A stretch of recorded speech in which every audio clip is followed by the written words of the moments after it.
Brodes Media.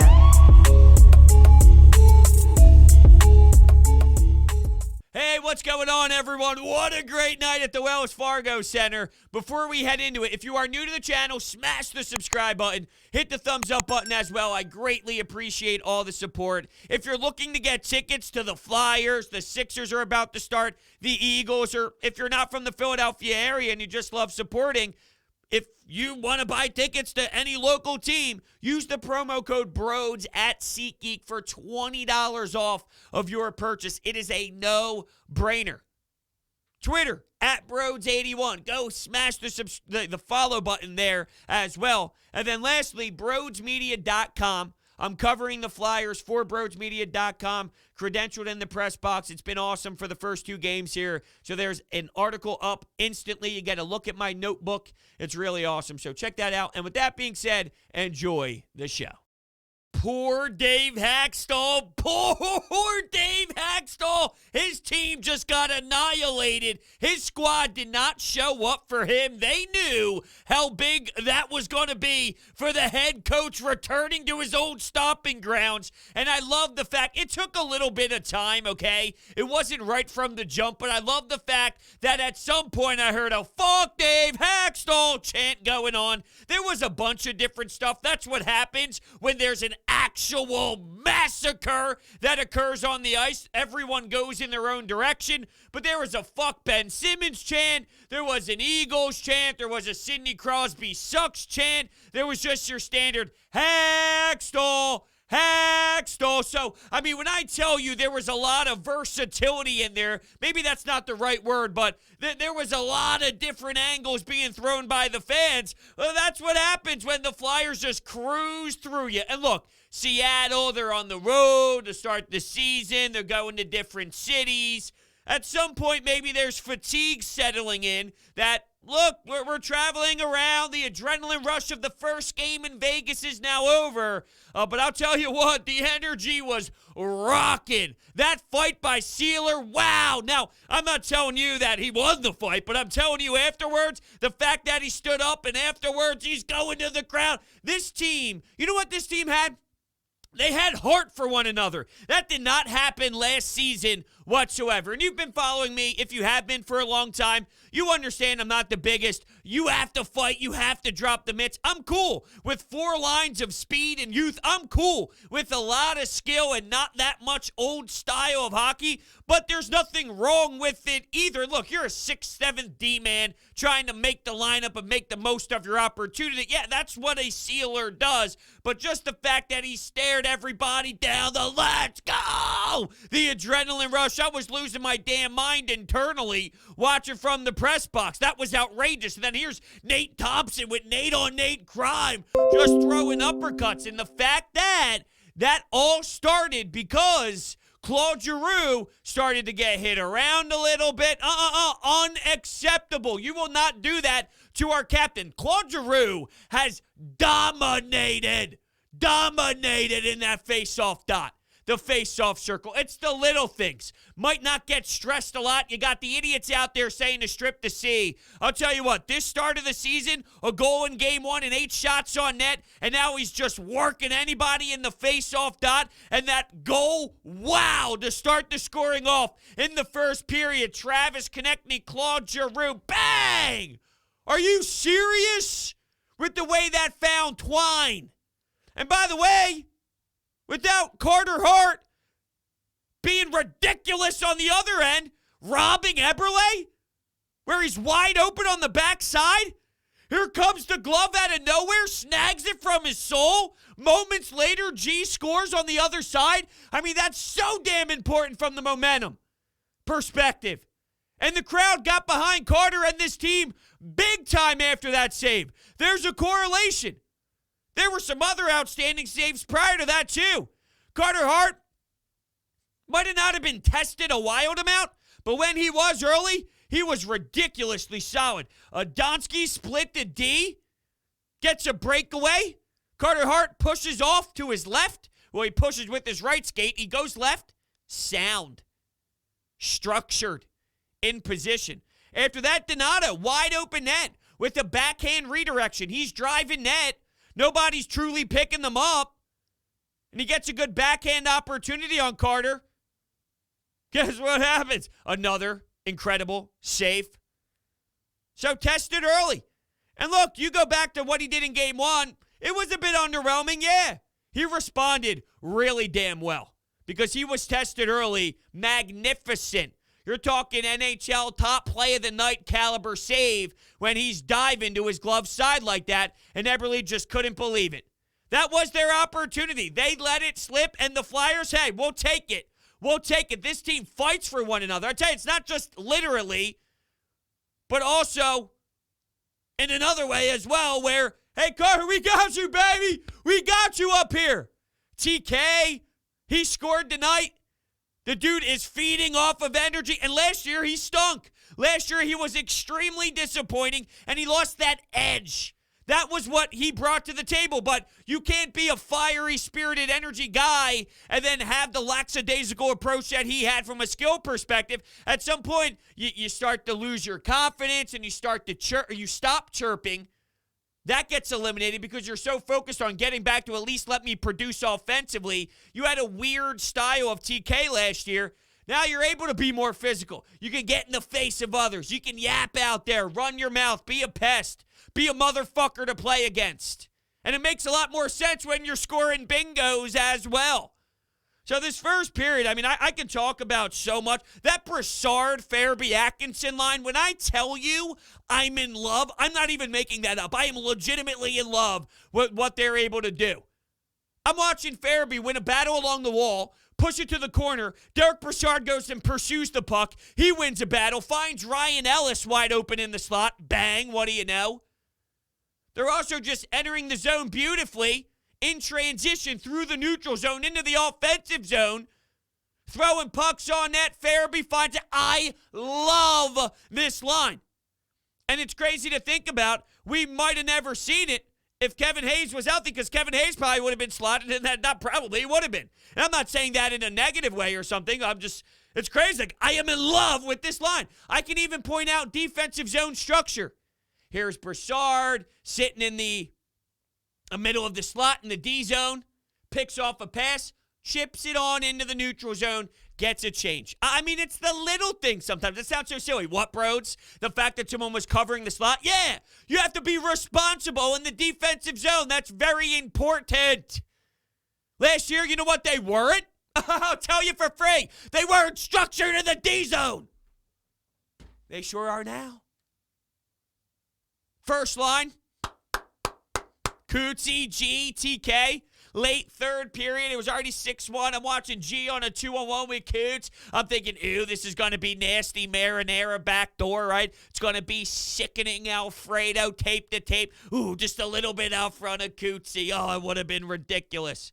But, yeah, I mean, I'm looking at, like, my notes from the game, and you can see my notebook that I put online, brodesmedia.com. Go to the blogging section. And after these Flyers games, I'm kind of posting my notebook as I'm taking notes throughout the game. I'm having a lot of fun with it. I mean, the amount of times I mentioned Brassard, Farabee, Atkinson, great offensive zone movement, cycling the puck, leads to a fantastic one-timer in the slot. That was right before Carter Hart's rob on Jordan Eberle. Now, let's go to the third goal here. All right? Sanheim pinching to keep the puck in the offensive zone. There was some confusion on the icing as well. But Brassard throws a tough angle shot on net that hits a Seattle defenseman before going in. They don't ask how, they ask how many. That line deserved one. But just the fact that, you know what, in game one, I thought Sanheim had a rougher day at the office for sure. And there's a lot of controversy about Sanheim. Is he good? Is he not good? Is he overrated? Is he properly rated? I mean, I say that I'm a little underwhelmed because I thought he'd be higher in his window. We're looking at his window. I thought he'd be farther along by now, but I still think that he's a player in this league. But, you know, you pinch along the wall. You keep the puck in the zone. Like I said, maybe there was some miscommunication, or I'd have to go back and look at the icing prior, but it did seem a bit wonky in the moment. It's obviously kind of hard to tell in live time like that, but you play what's in front of you. You got to make a decision along the wall. He stays in. He moves forward. He pursues along that left side of the wall, keeps it in, and you get a nice lucky bounce by putting the puck on net. They actually have players that are willing to do that, whether it's Cam Atkinson, Derrick Brassard. And when they're running power play units, you know what they actually look like? A structured power play with a quarterback at the top of the peeper. I mean, you can see the difference in the way that the game has calmed down 5-on-4. I even put that in my third period notes. I remember that. Ironically enough, Konecny tripped to start the third. I say ironically enough because my last note in the second period was about the Travis Konecny caught for a tripping in the O-zone, which you never want to take it that far away from your net. Both power play units moving the puck nicely. They do. There's actually movement involved. You have guys on your half walls. It's amazing. I'm loving this right now. I said this while watching the game in my head. They have some swag. They have an edge. They have attitude. It's 2 games, Brodes. Relax. You're right. They're going to play Boston, which they're not the same Boston team that we are accustomed to seeing over the last handful of seasons, but they're still the Boston Bruins. They're a better team in this league, and with Bergeron, Marchand, Pasta, one of the best lines in all of hockey, other than Cam Atkinson, Derrick Brassard, and Joel Farabee, of course. But we'll see what the response is like. We'll see what that defensive identity is, as a 5-man unit, that is, as the forwards too, helping out in the D zone, covering their wings, covering the slot area, the center, having 3 guys down low perfectly where they need to be, get some good transition game. You know, the more and more I think about it, the transition through the neutral zone I thought was very noticeable out there. Lots of north and south hockey, but quick decisions, quick up, hit the half wall, let's go, let's explode in transition. I noticed that a few times. How about Dave Hakstol, though? His team seriously just came out flat. Ooh, tough. 1,000% very tough. What else do we have in that second period? Somehow Giroux, who's behind the net, maneuvers a pass through 3 defensemen, or not 3 defensemen, but 2 defensemen and a forward down low. Underneath their goal line, here he is with vision. Somehow, some way, puts it right on Konechny's tape that has a grade A scoring chance. He could have scored early on once Seattle switched goalies because Grubauer got yanked after Justin Braun scored. And I can't believe it's taken me 11 and 20-something seconds or so to bring this up because Justin Braun, when Justin Braun scores, the game should be over. It's just that simple. When Justin Braun, and everyone's getting mad at me on Twitter, just someone not actually mad but having fun mad. Bro, come on, man, the disrespect. Or you can't be saying that. Oh, yes, I can. I was Justin Braun my whole entire life. Quite frankly, I was probably, without the toughness, without dropping the mitts, I was probably Seeler, where I'm only getting in when there's some issues around the lineup. When Ristolainen's out, I'm squeezing my ass in there, trying to make the most of an opportunity. So, please. I had 1 goal a year. Somehow, some way, I found a way to score every year. And unfortunately for me, my last year of playing, I didn't know it at the time. I was a sophomore playing college hockey at the time. I scored in preseason. I mean, it was nice, but I knew, oh, shit, there it goes. I'm never going to score that year. And I didn't. It's 1 goal a year. I don't know how it happens. I don't know how many bodies it hits. I don't know if I just walk the blue line and put a low wrister on net and it just finds underneath the armpit area. The blocker goes a little high and it finds maybe 5-hole with a couple screens in that. I don't know. But it's 1 a year. I am Justin Braun. Justin Braun scoring game should be over. I wanted to bring up a point, though, before he was yanked, and I totally forget because I was just being an idiot like I always am. So there's no way in hell that I'm going to remember anything. Oh, yeah, Travis Konecny. How about that? I did remember. Good job, Brodes. Thanks, Brodes. Did I just do that? There you go. I lost it again. No, I didn't. It's right in front of me. Travis Konecny, cranked iron. Wells Fargo Center, ready to explode. This team is very enjoyable right now. I will say, so Justin Braun scored on that one shot he threw on net and it kind of squeaked through or whatever. JVR, nice pass. I'm a little underwhelmed right now with this Scott Laughten, Oscar Lindblom, and JVR line. It's not as if they're horrendous. It's not as if they are just the worst line ever or anything like that. But they're not doing anything to really stand out to me. That was a fluky goal by Justin Braun. They don't pop right now, and it's early, and Oscar Lindblom's coming back. He had time last year to come back, but, it takes time, of course. But there was one moment where on his backhand in the defensive zone, Scott Laughten's flipping the puck up. It gets picked off easily. He barely got under it at all. I mean, it was one of those ugly ones. And then 2 seconds later, he's on his forehand, and he tries and flicks it out of the zone. And the same thing happened. And then late in the third, while it was 6-1 and the mojo of the game was somewhat dead, that line had numbers. They had an odd man rush, and they're taking it up the zone. And right before they entered the zone, it was in between the red line and the blue line. He just turned it over with a nonchalant pass, and Seattle goes the other way. So maybe it takes some time. I mean, look, it's Alain Vigneault, right? AV is going to be consistently maneuvering through these guys and throwing different looks at you. That's part of the AV. That's part of the NHL, but that's part of the AV experience. Who knows? I love the way the first line's clicking, though, and I am obsessed with the second line. So, I mean, if you have a third line that's holding their own. See, I thought the fourth line was way more noticeable out there. I saw Willman coming down the left side. Quick transition once again. Had some space with Giordano, one-on-one on the left wall, and he's flying down. He changes his angle of his shot as he uses Giordano to the best of his ability as somewhat of a screen or maybe try to just use him to help him out with changing the angle. But Grubauer made a nice save at the time. But, I just saw some Nate Thompson out there, and I recognized them more. They flashed a little bit more out there than the third line. There was a 2-on-1 where who passed it over to Scott Laughten? It was a 2 for some. Oh yeah, Nicholas Aube-Kubel finds Laughten on an odd man rush. He didn't bury it. It was weird though. Grubauer and Giordano kind of ran into one another, but it was just maybe one of those nights between Laughten, Lindblom, and JVR. But I don't know. I mean, just first look at it, first watch. Maybe I'm being a little too harsh. Maybe I'm being a little too critical, but that's kind of what I saw early on. Or not early on, throughout the game, I should say. But, all right.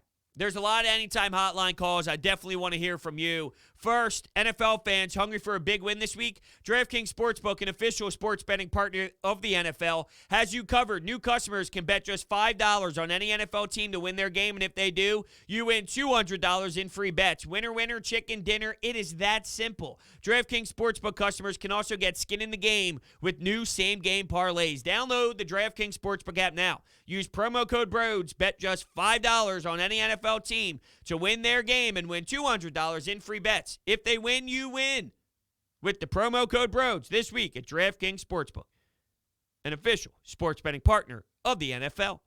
Must be 21 or older, Pennsylvania only. New customers only. Restrictions apply. In partnership with Meadows Racetrack and Casino. See DraftKings.com/sportsbook for details. Gambling problem, call 1-800-GAMBLER. And you do know that the Anytime Hotline is brought to you by Orbit Energy and Power. With over 20 years of industry experience, Orbit Energy and Power is home to your solar experts in residential and commercial projects. Orbit also provides water purification systems, backup energy services, battery storage, electrical upgrades, new roofs, heating and cooling, and so much more. Make sure you check out their information down below in the description. All right, here we go. Let's hear from you after this insane atmosphere. Brodes, my man. It's Ryan from Tampa. Can you hear it in my voice? We beat the crack out of the Kraken. So the biggest difference between last year and tonight's game, and in the beginning, the Kraken 4 shots to 1. Now, that may not seem like a lot, but we came out a little slow. However, the Broad Street boys, the boys were buzzing tonight. They played physical. They had that swagger. And when you have that type of hockey mentality, you're going to be unstoppable. What a complete performance tonight. All 3 periods, that's the type of effort that was different between now and then last year. Let's get another one come Wednesday versus Boston. See you. Dude, I can't wait. I mean, I'm going to be honest with you. I have the chills. I have the goosebumps just thinking about what it's going to be like in South Philadelphia when Boston comes to town. I mean, look, they play with some killer attitude out there, and that's very impressive for them considering the a debacle that was, considering they have a lot of internal problems over the last couple of years of finding their balance. Now, they did a couple of years ago when they went to Game 7 of the Eastern Conference Finals and they fought back, but it was different there, and Chuck Fletcher made it very clear what he wanted to do. Let's grab veterans who know. Let's grab some players that have been in moments before that can battle it out through thick and thin. It's an 82-game season. There's going to be times where it gets ugly, where you might not be in the best spot where you want to be. Who's going to come together and rally the crew? Yeah, G is a dog, all right? For other people saying, well, that means G sucks and he's a bad leader. No, it doesn't. No, it doesn't. Stop being a douche. He does just fine, but it helps. Like, compared to last year, some youth. You put Phil Myers and Travis Sanheim out there. There's difference in what you relied on as a top 4 standpoint. You had Justin Braun at times playing with the top guys. Shane Gostisbehere. You did not have a unit of structure. Guys, here's Keith Yandel. What did I say? I said power play, but there's times where 5-on-5, you settle things down. Journeyman. Atkinson. Up front, shoots the puck.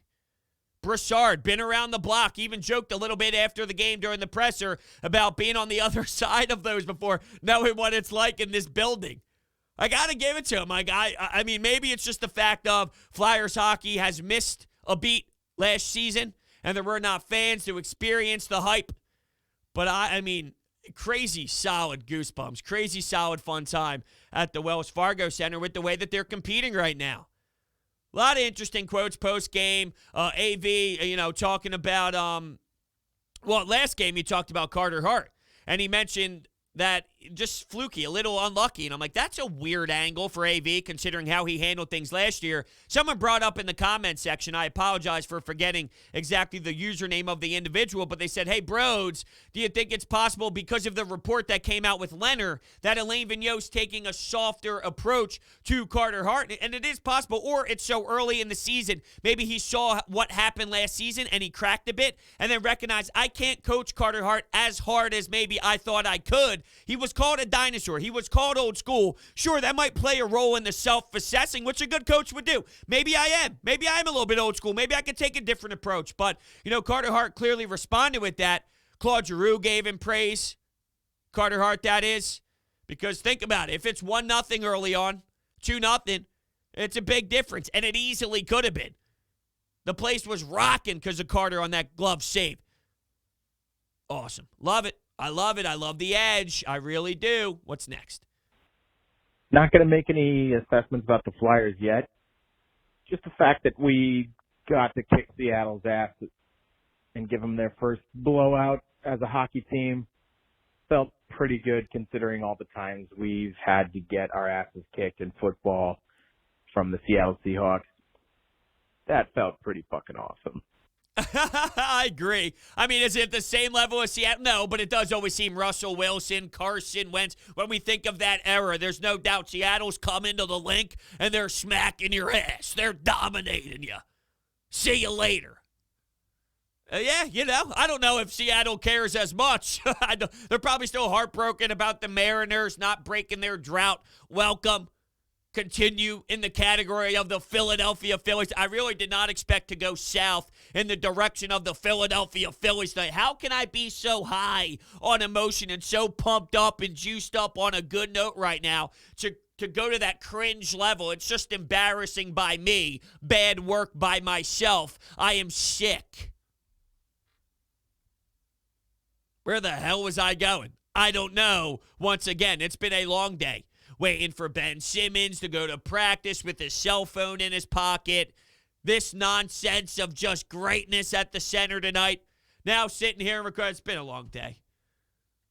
Yes, the Seattle. I find it quickly, though. When I do this, I find it quickly. With Seattle, yeah, they're probably still heartbroken about the Mariners. But my favorite part was Hakstol. Now, it took a bit of time for the fans to get to those chants. There wasn't as if, back returning former head coach, right, from Lou.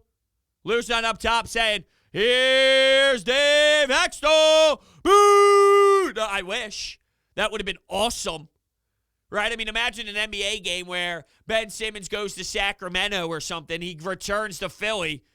Now, they won't do it to that level and tee it up. Matt Cord wouldn't. But there will be some fun with it for sure. All right. What's next here? Hey, Brodes, this is Matthew. I'm actually on Zebra in your chat every morning for Coffee with Brodes. Just wanted to call in about the Flyers. Hell of a win today. Routed Dave Hakstol and his Seattle Kraken. One thing that I really loved was the physicality that they had in the game. Obviously, the fighting was great, but one thing that really stuck out to me was when Derrick Brassard said that guy went after our captain and we answered the bell. That's a team for you. I'm so stoked about this. I love it, man. Thank you so much for calling into the Anytime Hotline. We talk every morning about the hockey and the Flyers. We've been talking about them for 3 months now, and here we go. So it's nice to hear your voice. I'll tell you what, man. You're absolutely right with that Derrick Brassard cut. That's exactly what it's all about, and that's what I was alluding to earlier. This team is fighting for one another, and there's such a damn respect. There's so much respect for G that, you ain't going to do that. That was, all right, when I'm out, Nate Thompson was like, when I'm out of here, all of it. When I'm out of here, we're going. And there's Nate just feeding them uppercuts nonstop, pounding. Nate on Nate crime. Nate's also hugging the LBRB button if you're playing NHL 22, or would it be LTRT, whatever it is. He's turtling up. Uppercuts. Takes the helmet off. The facial expressions as they're skating to the bench, or to the penalty box, I should say. It's just magnificent. Actually ran goosebumps down my spine. There's something to be said about a unit that buys in. Family-like culture. They had that 2 years ago, and it just slipped. It fell apart last season. I don't know why. Matt Niskanen retired and clearly set this domino effect. There was a trickle-down effect. Guys got injured. Guys were playing banged up. Kevin Hayes, he did not look healthy last season. TK had a down year. Where here's Joel Farabee. Kid's a stud. He's honestly one of my favorite players to watch. I never thought, I knew he was going to be good, okay? We looked at him as a top 6 forward. Good piece for you. Franchise-type top 6 player. But somehow he's almost exceeding my expectations right now. He was on pace for, 30 goals last season? Did I expect that to happen right from the jump? No.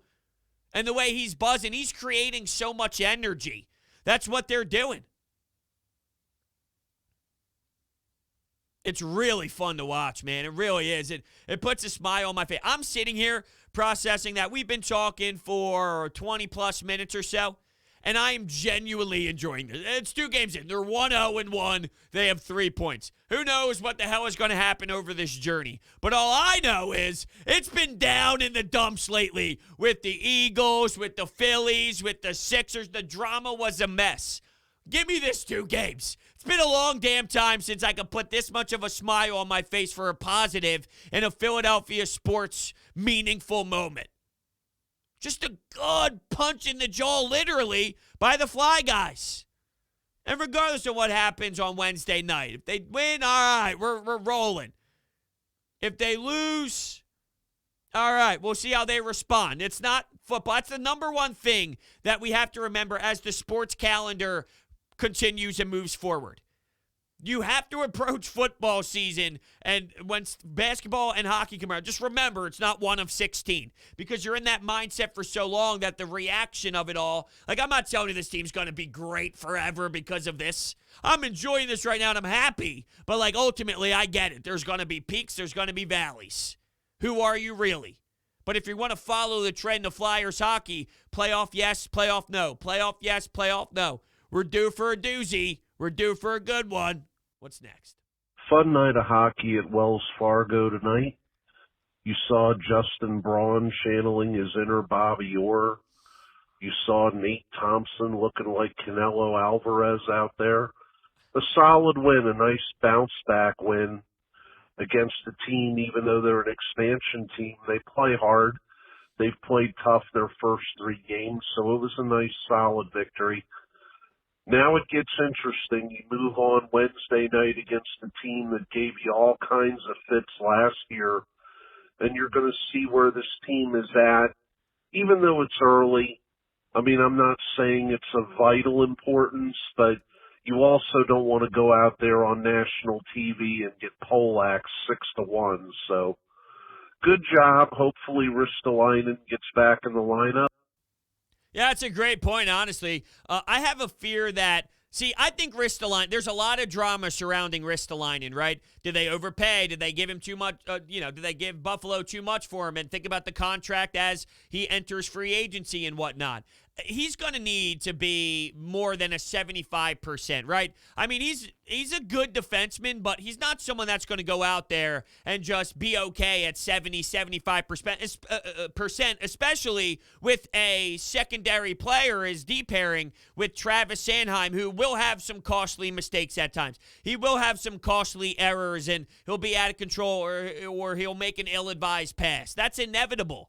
So a 70 to 75% Ristolainen and a Sanheim, they'll probably have some costly mistakes, and then the whole analytical crowd will get very heavy. He's going to be a toxic player by the fan base on, was he worth it, was he not worth it? And knowing that I'm someone who believes that it was worth it, when you look at all their moves in its entirety and everything they've done as a whole, I mean, it was wow. I don't want the analytical nerds to be able to, have that. Just no. I won't allow it.